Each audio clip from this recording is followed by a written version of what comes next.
She called me her driver at a party I helped pay for. She introduced me as her driver at a party I helped pay for. Said it loud enough for everyone to hear. When I pulled her aside afterward, she rolled her eyes and said, "You should be grateful I even let you in." I didn't argue, didn't raise my voice. I just picked up my jacket and walked out. 2 weeks later, her parents showed up at my door. Funny how you can spend years with someone and still not really know them. Or maybe the signs were always there and I just didn't want to see them. Either way, what happened last month changed everything. The story begins. I'm 32, and I'd been dating Susan, 29, for about 2 years. We met through mutual friends at a bar trivia night. She was gorgeous, confident, and had this way of making everyone gravitate toward her. I fell hard. Susan works in IT at a tech company downtown. An entry-level support role, not great pay, but she always talked like she was running the place. I'm a general contractor running my own small business. It's not glamorous, but I've built it from the ground up and made it something I'm proud of. It pays the bills, and then some. When we started dating, things were perfect. We'd spend weekends exploring the city, trying new restaurants, catching indie films at that little theater she loved. But looking back, there were always little signs that something was off. Small comments about my clothes, subtle jokes about my truck, the fact that in 2 years, she'd never once introduced me to any of her work friends.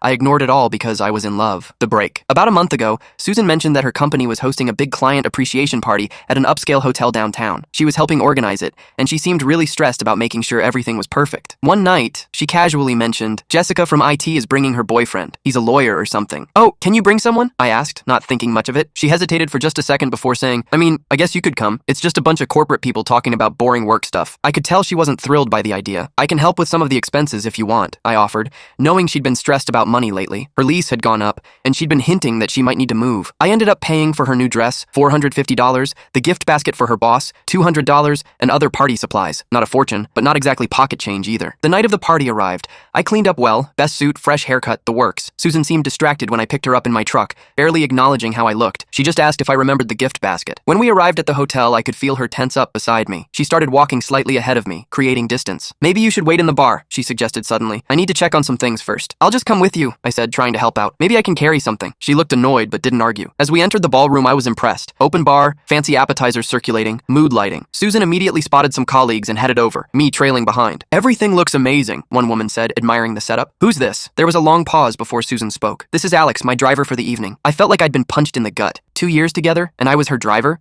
Her colleague looked confused. "Your driver?" she asked, raising an eyebrow. "Yeah," Susan said, laughing a little too loudly. "He was nice enough to drop me off, but now he's actually heading out. Right, Alex?" I took a deep breath, trying not to react. I gently took her elbow and guided her a few steps away from the group. "What the hell was that about?" I asked quietly, keeping my voice level. She rolled her eyes, checking over her shoulder to make sure no one was watching. "Look, these are important people. My career is on the line here. You really should just go wait in the car or something." I reminded her quietly, "I helped pay for this party. I bought your dress." Then she said it. Her words hit me like a cold slap. "You should be grateful I even let you in." In that moment, everything became crystal clear. All those little signs, all those comments, this was who she really was. I didn't argue. I didn't raise my voice. I just nodded and said, "You're right," and walked away. I retrieved my jacket, left the party, and drove home in silence. By the time I got to my place, my phone had a dozen missed calls and texts from Susan. "Where are you? Are you seriously leaving me stranded? Don't be so dramatic. You're embarrassing me." I didn't respond to any of them. Just turned off my phone, opened a beer, and sat down. For the first time in a long time, I felt strangely calm. The next morning, Susan showed up at my door. She had puffy eyes like she'd been crying, but her makeup was still perfect. "What happened last night?" she demanded. "You just left me there. I had to get an Uber home." I leaned against the doorframe, not inviting her in. "You called me your driver. It was just a joke." "God, you're so sensitive," she said, her voice laced with contempt. "Those people are important to my career. I didn't want them thinking I was, dating a contractor." I finished her sentence for her. "You didn't want them to think you were dating someone beneath you." She looked slightly ashamed but didn't apologize. "That's not what I meant. It's just complicated office politics." Then came the tears. She was good at that, crying on command. She apologized, said she was stressed about impressing her boss, promised to make it up to me, and even suggested a weekend getaway. "I love you," she said, touching my face. "You know that, right? Last night was a mistake." I let her believe I believed her. I invited her in, made her coffee, listened to her explanations and excuses. She left shortly after, seemingly convinced we were okay. The final straw. A few days later, Susan called me sounding excited. "Babe, guess what? My birthday's coming up, and I was thinking of hosting a dinner for some colleagues at that new fancy place, Antelli's."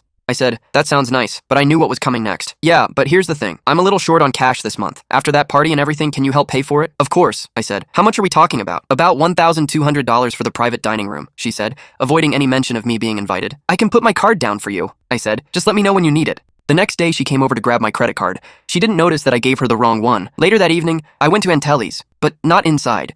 I took a seat at the bar with a view of the private dining room, partially concealed by a decorative divider.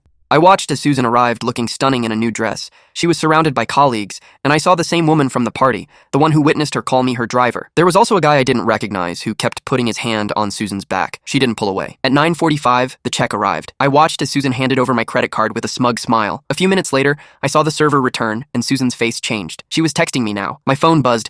"Alex, something's wrong with your card. It's declining. Call me now." I didn't respond. Another text. "This is serious." I look like an idiot in front of everyone. I sipped my drink and watched as she frantically checked her phone, trying other cards. After 5 texts, I replied, "Look behind you." She turned, saw me, and her face drained of color. I stood up, walked over to their table, and pulled out an envelope from my jacket pocket. I spread several photos of us across the table. "I used to be her boyfriend," I said with a smile. "I paid for her dress, the gift basket, and I'm the guy she called her driver. Enjoy your dinner, Susan." Susan jumped up, grabbing my arm. "You can't just leave, at least pay the bill." I looked at her hand on my arm, then back at her face.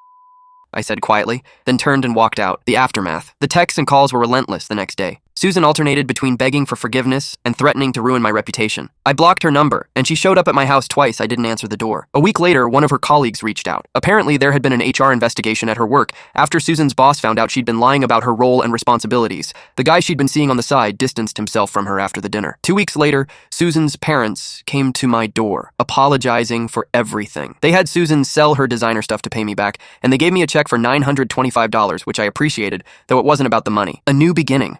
I'm dating again, cautiously. My new house feels like home and my career has taken off. I've reconnected with old hobbies and friends. I ran into Susan at a coffee shop. She's in therapy now, learning from her mistakes. I wished her well, but that's all there is to say. Some breaks are meant to happen. Some perspectives can't be unseen. Update. 1 year later. The new house is my sanctuary now. I'm thriving at work, enjoying life again, and dating someone who truly values me. Susan, on the other hand, is still trying to figure out what she's lost. Her journey is her own now.